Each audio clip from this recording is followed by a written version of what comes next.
Okay, we are in week 4, which we're a third of the way there. I was thinking about that today.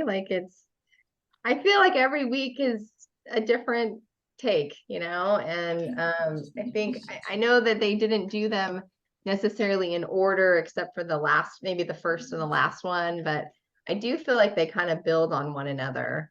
So, yeah, so this is a great principle. And again, our reminder of what is intuitive eating, our personal process of honoring your health by paying attention to the messages of your body and meeting your physical and emotional needs. And then I just wanted to remind, I put this slide in the very beginning, just because that reminder that, a lot of these ideas or some of these ideas may feel like, what? That's not right. That's not what I was taught. That's not how it works. And so just having that idea of opening your minds, or, kind of taking the pieces that, make sense to you and not all the pieces. Um, but I just kind of wanted to, I don't know, this just came to me today. Like, yeah, I feel like I need to set the stage again, because I feel like this principle is a little bit, I don't know, mind blowing a little bit. Like, what? I can eat anything I want? Like, is that okay? And all the things that come along with it. So, yeah, so I just wanted to kind of re-emphasize that learner's mind, and that it may bump up against things that you're like, no, that's not true for me, and just kind of getting to look at that. Okay. So tonight we'll talk about principle 3, making peace with food. We'll do the check-in of the homework and then how to apply this principle. I'll go into some Bach flower info, as well as I added a couple of homeopathic remedies this week, just as some extra support if you're looking for that. But I'll go into those later. So principle 3, make peace with food. Call a truce, stop the food fight, give yourself unconditional permission to eat. And it's like, wait, what? Wait, what was that? Because it's such an interesting like conundrum in some ways. Like, it's this idea of give yourself what you want to eat, and then it won't trigger a deprivation response to you. But then throughout my whole life, I've been told eat only this much and eat this much at this time and eat, these types of foods. So it just really kind of scrambles my brain a little bit when I think about really giving myself unconditional permission to eat. This quote goes on, if you tell yourself that you can't or shouldn't have a particular food, it can lead to intense feelings of deprivation that build into uncontrollable cravings. And often binging. When you finally give in for your forbidden foods, eating will be, that eating experience will be such an intense experience. It usually results in the Last Supper, eating, or overwhelming guilt. So again, I think most of us have been on diets or food plans where we go off of it, and then it's like the guilt and the shame and and then we ate more than we probably would have if we just enjoyed the thing that we ate, So, yeah. And so the D word, the deprivation setup, they've done experiments with people living in a biosphere, and I had to look this up because I was like, what is a biosphere? But people who were like, they didn't have any, they just lived in these airtight glass enclosures. And when they came out, they had been deprived of fresh air in an open environment, but they really wanted food. They really wanted certain types of food, and they had to kind of someone created a cookbook while they were in there, because it was like they were deprived of like being able to just go and get whatever they wanted. So it sets up, when we're dieting, it sets up a biological deprivation and so also that psychological deprivation. So when you limit the amount of food you're allowed to eat, it usually sets you up to crave larger quantities of that food in the future. So, and it is true, if you think about something you can't have, it's sometimes you want it more because you can't have it. Whereas if you just had whatever it is, and whether this is food or an activity or something like that, it is the psychology behind it. Okay, I think I've said all I need to do with that. And then we have this seesaw syndrome of deprivation. We deprive ourselves of whatever that food is. And then if we have it, we feel guilty. And so we're kind of going back and forth on this seesaw between deprivation and guilt.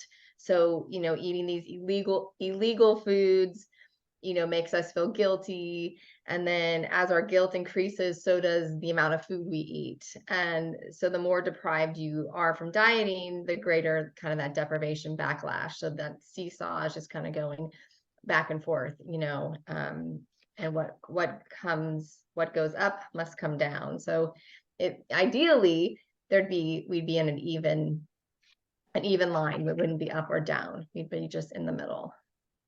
But then that's not fun either if you're on a seesaw, but you know what I mean? It's that idea of not wanting to be in either deprivation or guilt. So unconditional permission to eat. This really is the key to making peace with food. I'll also talk about habituation, which is another piece of it, but it really is that idea of throwing out preconceived notions that certain foods are good and others are bad. And in reality, no one food has the power to make you healthy or not. Granted, over long periods of time, and I don't think that's what they're talking about here so much, but if we're practicing intuitive eating and listening to what our bodies need, one cupcake, let's just say, is not going to make or break, your health. If you were to continue to eat cupcakes every day, all the time now, maybe that may be a different thing, but then you're not really intuitively eating, right? You're kind of, because that would not taste good after a while, generally. Eating what you really want. So there have been many times when I've been on food plans, diet plans, whatever it is, and they'll give you like a alternative dessert or whatever it is. And I'm like, okay. And I will go crazy with recipes and making like the funkiest natural sugar thing. Like I remember getting into this whole chocolate craze where I was making my own chocolates with honey and, and I would eat so many of these when all I really probably wanted was a piece of real chocolate, but it's that idea of what do you really want, and giving yourself that opportunity to like tune in to see what it is you really want, and then giving yourself having that trust in yourself that you will be able to stop eating whatever that is. Because sometimes it'll be like today, I'll give a little confessional to the group. I was like, I really wanted potato chips. Like I thought, I'm just craving salt. I'm craving, and that doesn't happen to me that often, but when it does, I know I need to act on it, because there's usually, for me, it's like an adrenal, like I'm low on my adrenals. I need the salt. I don't know. Somehow it makes me feel better to think it's some sort of biological thing. So I took a portion and I had some, and that's it. It was done, and but because that's what I really wanted, and I kept kind of thinking, well, should I have this? Should I have that? And it's like, that was what I really wanted. And then it's over. So that's my story on that. And then eating without obligatory penance. So that whole idea of, oh, I ate too much, I should go exercise, or I ate too much, I should eat less in the next meal, or whatever it is. It's like we have this ongoing, counter and clock in our heads, like ding on this side, ding on this side, whereas the idea is to just kind of quit keeping score in our heads about the foods that we're eating, or the activities that we're doing or not doing, right? Just letting that go.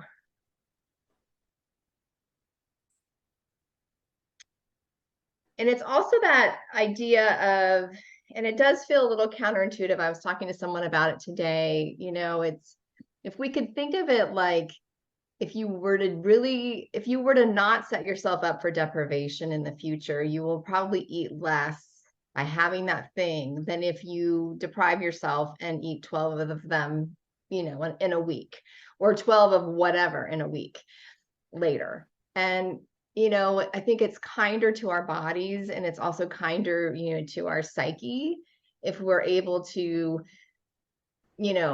get ourselves off of that merry-go-round of under eating, overeating, restricting, binging, that kind of a thing. So, okay. And so I was just curious, like, what feelings come up when we talk about making peace with food, eating unconditionally. Like, it sounds all lovely in the book, but like in real life, like, I was curious what people were feeling or thinking, if anybody wants to chime in. I don't know if this will work. I don't think it will. I'm going to gain a bunch of weight. Oh, okay. Yeah. I thought you were talking about you. Okay. Yeah. Uh-huh. That's what comes up. Yep. Mm-hmm. Yep. Sure. For some reason, for me, I kept trying to think of how I ate as a kid. Like, why we had a big family, so everybody had just a certain amount. And why can't I do that now? Even though it's just me, why can't I limit things? And why can't I have a box of cookies in my house? I can't have it. So if I want cookies, I have to buy like the little packages so that I can eat that package and then it's done. Because if they were here, I would just keep going back, and like by 2 days it would be gone. And that's what I've been thinking a lot about this. Why can't I stop? Why can't I control? And it was interesting in the chapter where she talks about being a food addict. I think you can't really be a food addict from what she said, because we have to eat, and just because you might like to eat doesn't mean that you're addicted. You could probably be addicted to sugar. We all know I've lived in that neighborhood, but so that was all. There was just a lot in this chapter that made me think about my attitude towards food, and what I can do to make it better for me, to not feel so bad when I eat something that I know isn't right. That's my thing right now that I'm focusing on. Yeah, thank you for sharing.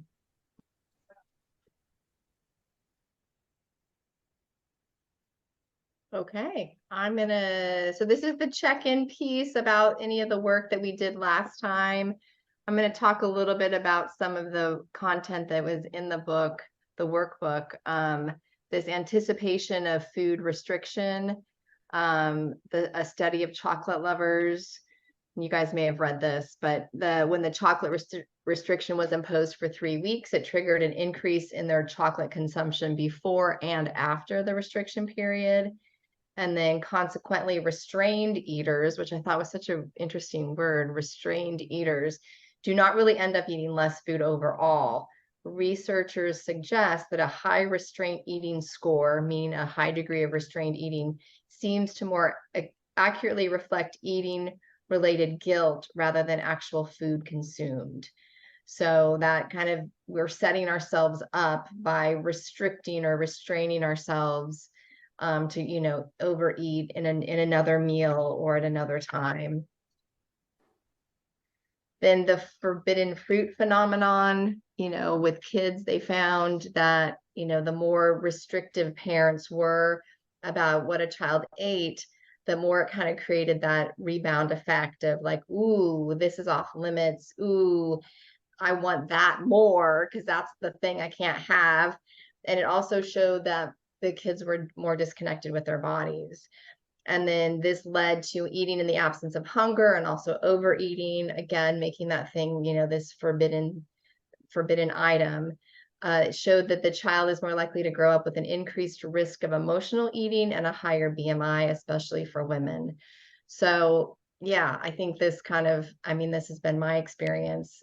Just when I wanted that thing and I couldn't have it, the obsession would kick in, and then I'd have it, or I'd have something else, and I'd have twice of the thing I had instead of what I really wanted. So it's nice for me to hear the research though, because I think for so long I've thought like, what the heck is the matter with me? Like, why, what is happening? And so this really was, you know, it's refreshing in some ways to realize, well, I guess this is kind of like what we are talking about last week. The biology kicks in of like, I'm so hungry. I can't not eat a lot right now because I've, you know, gone beyond that hunger threshold. Okay. So we'll talk a little bit about these ideas of fears about eating forbidden food and that real fear of making peace with food. So I won't be able to stop eating. And this is in the workbook. So I'm just going to kind of summarize for those who didn't read it, or just to kind of set the tone here, what we're talking about, because I think that is really one of the bigger fears that I hear from people is just this, I won't be able to stop eating. And I had that same feeling as well. And that's usually because there's this lack of habituation, and we'll talk about that in a little bit. But habituation is just like the body goes, oh yeah, I've had that. I don't really, that's chocolate. Okay, next. You know, there's no like charge to it. It's just like the body's used to it. And so when we don't give ourselves that, we don't give our bodies that experience of habituation, then that fear of I'm not going to be able to stop eating is definitely a real one, right? Because it's exciting, it's new, it's the flavors, the textures, like everything, the body kind of goes, woo, this is exciting. So it doesn't have that experience of making forbidden foods kind of ordinary. However, when you know that a food is no longer off limits, you will discover that when you eat past satisfaction, the pleasurable taste of food diminishes and the physical discomfort from eating too much will become apparent. You'll come to recognize that overeating your favorite food is no longer worth it. And what would you do? What would you do if you ate your forbidden food at every meal? Like, you probably wouldn't be into it. We did this thing at our house. Gosh, I think it was a couple years ago when my daughter was in high school, and I got Pop-Tarts at Costco, which, I mean, talk about a forbidden food. Like, we'd never have Pop-Tarts. I was like, oh, Pop-Tarts.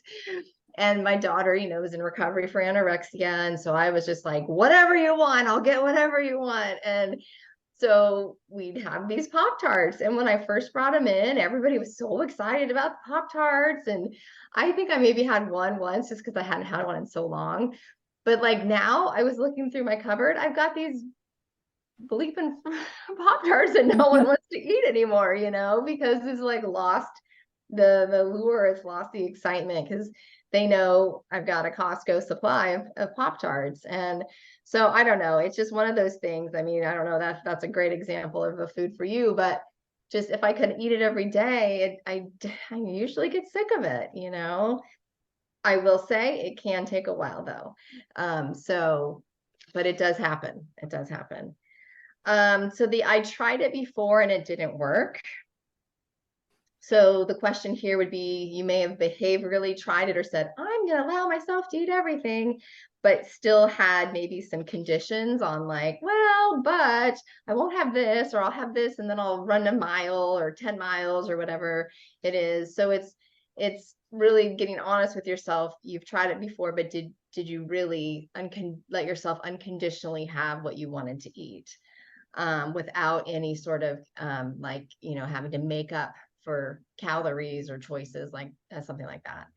I won't eat healthfully. That's a really big question. And I get that a lot with, you know, when I work with people with homeopathy. And by making peace with a forbidden food, you will no longer overeat it or have anxiety about eating it because you've given yourself permission to eat a cookie and you won't have that guilt associated with it. And then you might actually, for the first time, enjoy the cookie or actually taste the cookie or realize, I don't even like cookies. Why am I obsessing about cookies? Like, this isn't even that good. You might find like a couple bites is all you want and then you're done. And I've done that before with different things. I feel like I get into patterns of eating in terms of time and quantity and different things where I'm just like, I feel like I'm done. Like, I don't want any more of this, or I'll have a bite of something and be like, yeah, that was it. Like this morning I had my breakfast and I literally had a spoonful left and I'm like, I'm done. I put it in the fridge. I'm like, what am I doing? Why am I even saving this? But it was like, I just felt like I was done. And my breakfast used to be a very charged meal because I would feel really guilty having granola every morning. And there were certain like habits or I'm not thinking of the right word, but I would just get in these ruts of like, okay, I'm just gonna have this, and now I sometimes will get into a rut of like, oh, I really don't want that, but I didn't get anything else, and but it's just the charge is gone, the guilt is gone. I'm kind of bored now when I eat granola. I'm like, no, that's all I have. But it used to be a food that I was like embarrassed to tell people I had, or one that I would make sure I had 10 bags of it. That's always an indicator for me when I'm like, oh, I can't run out of this food, that's a food that I'm really kind of attached to, or, it's an exciting food for me. But the not eating healthfully thing, it's coupling some of the other principles, and we'll talk about like the satisfaction, eating for satisfaction, as well as feeling your fullness. But it really ties in nicely with those things. But it is a leap sometimes to be able to make peace with food and still feel like you're eating healthfully. That will come, and it may not come in this particular stage that you're in, but with time, it definitely will come. And if you do focus on the nutrition too soon, you're likely to kind of just treat intuitive eating as another diet. So they recommend, for the moment, put healthy eating on the back burner. And I know that can be scary for all, most of us to be like, what? I'm not eating healthy. But it does come. Addicted to food. I'm addicted to food. So dieting is a gateway that makes forbidden foods even more enticing and difficult to stop eating. Food restrictions and hunger heighten the rewarding value of the food, but that is not an addiction. Rather, it's a compensatory reaction to deprivation, a rebound effect, and a biological response for survival. So this could probably be debated.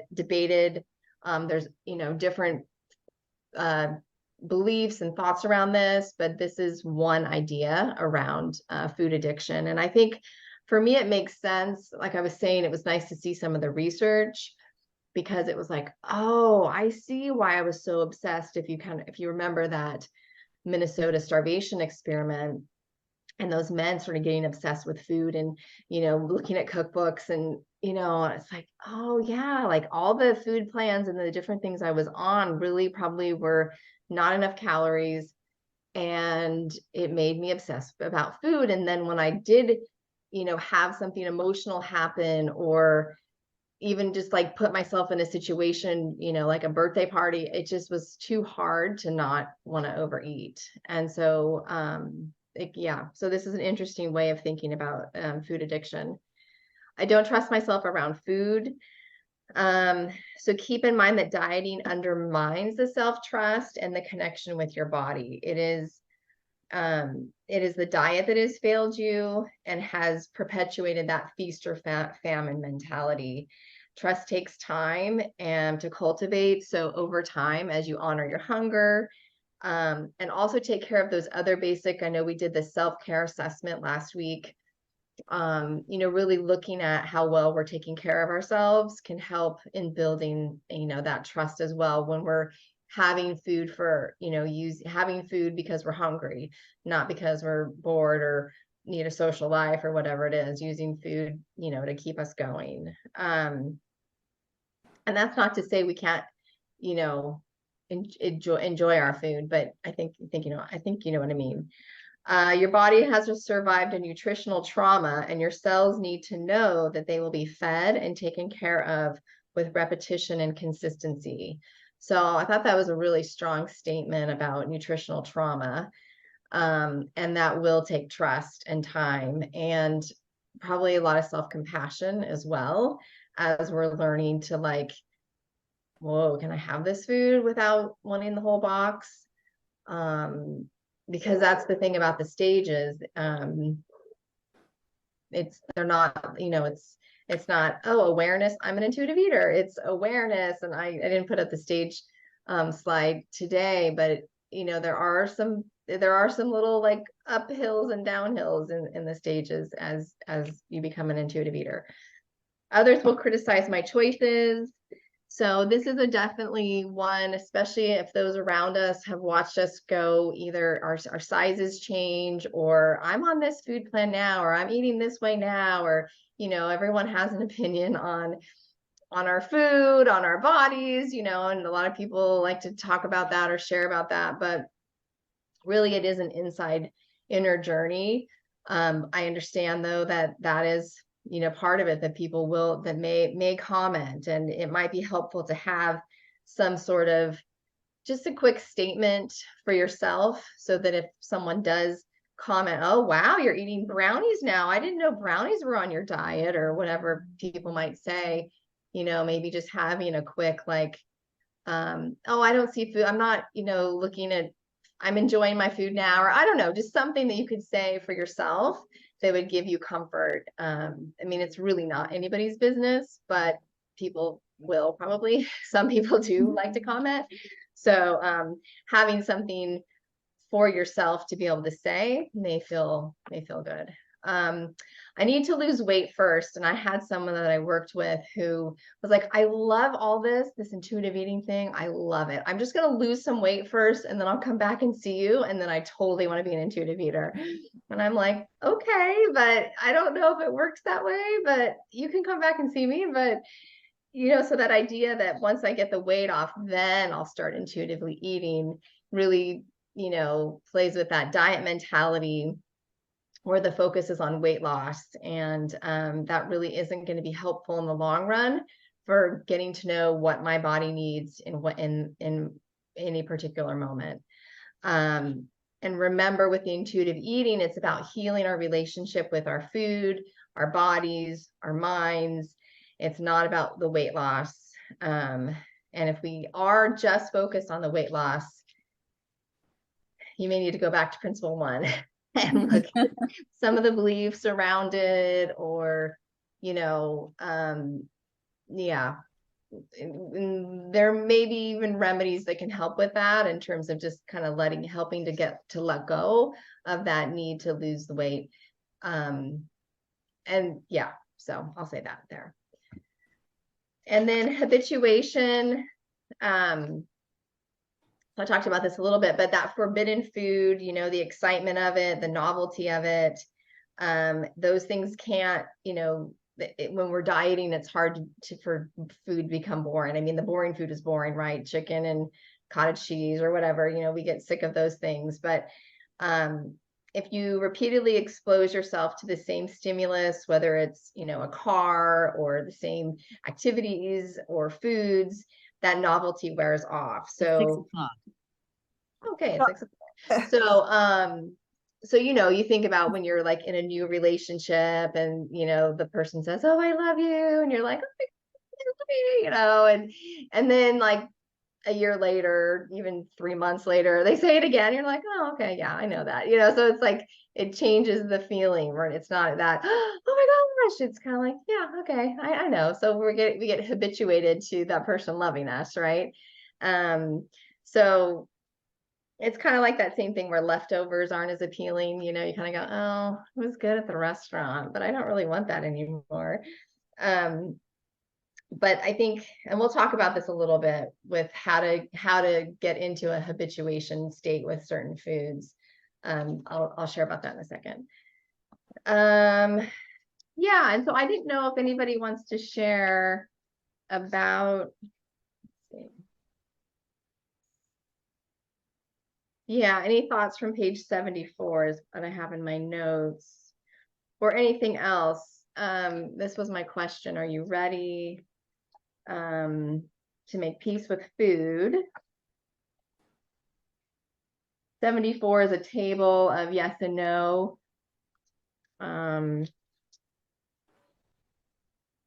One thing that I didn't talk about that I wanted to talk about was, with habituation, the things that can kind of interfere with that are if we are under stress, if we're distracted when we're eating, or if we keep like say you want to introduce ice cream, and you say, okay, I'm gonna introduce ice cream. I'm gonna go to Baskin Robbins every week, and I'm on Mondays. I'm gonna go and have a scoop of ice cream.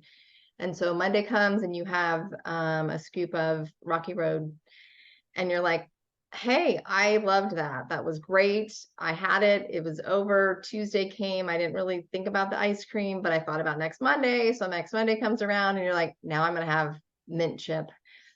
And then you're like, wow, that was so great. Oh my gosh. And then, so if you continue to change the flavors, I know it seems kind of like a silly thing, but it kind of invokes that excitement. So the idea would be you'd go next Monday, you'd have Rocky Road again. You'd go the next Monday, have Rocky Road again, until you're like, I'm kind of sick of Rocky Road. Let's try a new flavor. So that's sometimes the tendency is like, oh my God, I can eat it whatever I want. I'm going to have some of this and some of that and some of that. And so it kind of still keeps that excitement building. Whereas, the idea is to do one food at a time. And I think she really does a nice job of kind of helping you to prepare for an experience, right? Like not being too hungry. When are you going to do it? What is the food going to be? Like really being in a good space mentally and emotionally and physically as you're trying this new food. So I don't know if any of you listened to the podcast that I'd sent, I think the first week, where she was on a podcast with some famous guy, and he was really excited. It was so interesting to hear him. He's like, what? I could try, because he didn't eat much sugar. He's like, I could try ice cream. Like you could tell he was just ready to go out and have ice cream that night. And she said, yeah, you can, but I really suggest, that you're in the right frame of mind. Like you don't need to be jet lagged. You don't need to be stressed out or on a deadline or some big emotional thing and go try ice cream. You need to really be in a peaceful place, a peaceful state of mind, not super hungry. And she didn't say to start with vanilla, but start with something that's, maybe middle, and, nothing too crazy, just to see how your body reacts. So I thought that was interesting, because the idea is, oh, what? It's forbidden, like the floodgates are coming open and here we go. And of course that's the because of the diet mentality, that's of course the opposite, right? To balance out this restriction and okay, now we can eat whatever we want. But to really like the idea is to enjoy it and not to like eat so much that you don't feel well, or do it in a way where you feel kind of maybe even like psychologically stressed out because now, oh my God, I can eat whatever I want. What do I do? Oh, this is so stressful. The idea isn't to put you into any distress, but just to open your mind to like, what would it be like if I had this, and plan it out, instead of just, well, she said I can eat whatever I want. I'm going to just eat 10 of these right now. That's not what I'm saying. I'm saying make a plan to introduce a new food if that's where you feel like you're ready to do. And being really intentional with it.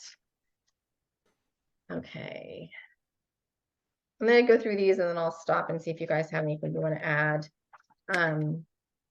So the 5 steps to make peace with food. First is paying attention to the foods that are appealing to you and make a list of them. So this week I didn't do typing, I did dictation. So we have peeling instead of appealing. Oh boy. Put a check by the foods you actually do eat, then circle the remaining foods that you've been restricting. Give yourself permission to eat one forbidden food from your list and go to the market and buy this food and and order it at a restaurant. Check in with yourself to see if the food tastes as good as you imagined.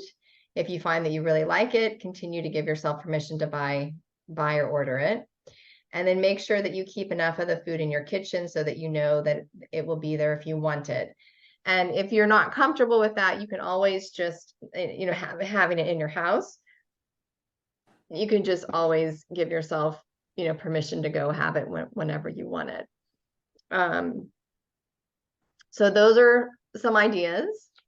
I would say, trying, seeing what, again, I wouldn't open up the whole world. I would just say maybe one thing. I had a client a while back, I said, what's your favorite food? And she said, oh, I'm just to make something up, lasagna. I said, okay, well, before we talk again, can you maybe just plan on having some lasagna, before we talk again? And she was like, oh, I thought you were going to tell me I shouldn't have that food because I like it too much or something like that. I'm like, no, I want you to just go out and, make sure you're not super hungry and have some lasagna and see what you experience. And she said she really enjoyed it and didn't feel bad. She didn't overeat it. It's just like, that was it. It wasn't like a big drama around it. So, okay, I'm going to just say this too. So if the 5 steps before feel like, whoa, that's too much, you can always just make a list of the foods you'd like to make peace with, kind of do a high, medium, and low in terms of how like charged those foods are for you. And then start with the low foods in a supportive environment. So again, making sure you're not starving, hungry, maybe doing it when you're out with people or by yourself. But, I wouldn't usually, bringing an item in the house can be a harder step. But going out and ordering a serving of something can sometimes be an easier way to do it. And then I saw this quote this week: self-compassion is simply giving the same kindness to ourselves that we would give to others. So we talked a lot about that last time, just in terms of learning these new ways of thinking about food. I think this making peace around food is really, it's hard. It's like exciting, but it's also scary. And, all the things that were shared about, just like, can I trust myself? And will I gain a lot of weight? And will I be out of control? And, all those things are really real, valid feelings around this principle. All right. So the Bach flowers for this week, these were kind of fun. I really went for the ones for confidence, because this is a principle that can make us feel maybe insecure or not so confident in our abilities to make choices. So these were the 3 that I picked this week. So elm is when you feel really overwhelmed. In this case, it's talking about the workload, but this idea that you momentarily lose confidence and have temporary loss of self-esteem, doubt our own abilities. So I felt like this could be a good one if you're trying to make peace with potato chips or whatever it is, putting some drops of elm, on your wrist or in your water, maybe will help you feel a little more confident about being able to stop eating when you're full. I can't guarantee it with potato chips. Those are a high, excitement food. So maybe start with, I don't know, something a little more boring. Larch is really good for lack of self-confidence, people who won't even try because they're sure in advance that they will fail. They avoid the risk of failure just because they're so insecure. They're so afraid that they're not going to do well that they just don't even try. I love this one. I am sure I've recommended it to some of you, because it's just one that I especially for younger people, I just love seeing what larch can do for them as they're embarking on new things. And then mimulus, fear from known causes. So if you're afraid of eating potato chips or afraid you're not going to be able to stop, mimulus may be helpful. yeah, so I thought this was a good one too. Then you know the dosing. And then I did add a couple of remedies as well in here. So arsenicum album. And these are just like a general snapshot. It doesn't mean that this may or may not jive with people. And it does a lot more than this, but I just wanted to give like a little snapshot. So gets anxious when things are chaotic or out of order, thrives with routine and structure, wants to be fully prepared, likes company, especially when they're anxious. They're detail oriented, can be very particular about food choices and worry if things aren't healthy. So this could be one that as you're embarking on a new food that you're really worried about, you could take a dose of arsenicum album 30C and just see if it gives you a little less, if you're a little less anxious after taking that. Calcarea carbonica, strong fear of the unknown, have anxiety about safety and security. So maybe not feeling secure about their food choices could be something that they're anxious about. Responsible with a strong sense of duty, rely on others for support, ask for reassurance, do not enjoy exercise. So that might be one we'll talk about later on as we move into the movement principle. But if any of these ring true for you, you could try calcarea carbonica. I'd say most of these are available at a Sprouts or online. Nature muriaticum is a big grief remedy. Withdraws when they're sad, they want to be alone, may crave salt or salty things. Hello, potato chips. Does not express sadness, but feels it deeply. So, you know, food, like was mentioned, can meet many of our needs, emotional needs, our entertainment, you know, so when we start looking at changing how we're doing our food, there may be some grief or loss that comes up for people. That might happen as we move through some of the other principles, but it's just an idea. This is just one that I thought of. And then the last one is nux vomica, very impatient, highly irritable, ambitious. They may overwork or overindulge in food, drink, activity, more of a type A tendency. And then they can be really aggravated by rich foods or alcohol, so they can't sleep or their digestion gets really thrown off.